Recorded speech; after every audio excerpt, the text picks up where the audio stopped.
د لنډغرۍ او بدماشۍ اخري حد د پارلمان یو وکیل څه کړي او څه یې ویلي او خلک ولې ورته غوسه دي. سلام، وخت مو په خیر. په داسې حال کې چې د اساسي قانون پر اساس د ولسي جرګې غړي د حکومت په کړنو د نظارت دنده او مسؤلیت لري، خو د ولسي جرګې غړو داسې کارونو ته لاس اچولی چې خلک ترېنه دي خوشحال. خلک د پارلمان وکیلان په غصب، چور، چپاول او بدماشۍ تورنوي. خبر دا دی چې ولسي جرګه کې د میدان وردګ ولایت د خلکو استازي غلام حسین ناصري چې په قومي تعصب تورندی نن خپله ټوپک په اوږه او د کوچیانو وژلو لپاره د جنګ میدان ته تللی و.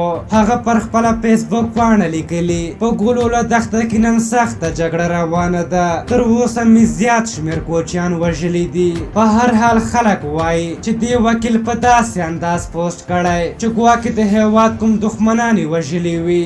د ولسي جرګې د دغه وکیل وروستیو څرګندونو په ټولنیزو رسنیو کې پراخ غبرګونونه راپورته کړي. د ټولنیزو رسنیو کارکوونکي وایي غلام حسین ناصري د سیمې د استخباراتو په ځانګړې توګه د سپا پاسداران په لارښوونه افغانستان کې کورنیو او قومي جګړو ته لمن وهي.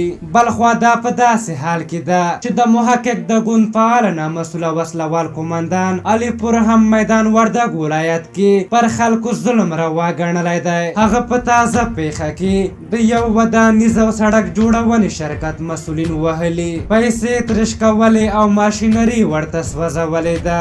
د دغو پیښو په اړه بیا حکومتي ادارو بې خبري ښودلې او وایي موږ نه یو خبر. خلک وایي چې دغه انارشي او ملک الطوایفي موږ ته د منلو نه ده او باید په دې برخه کې خصوصا د کوچیانو د وژلو د قضیې باید جدي څېړنه وشي. په هر حال تاسو د دغې موضوع په هکله څه نظر لرئ؟ خپل نظرونه م راته په کومنټ کې ولیکئ. که زموږ ویډیو مو خوښه شوې وي ضرور یې لایک کړئ. تر بلې ویډیو مو په لای او بخښونکي خدای سپارم. د الله په امان.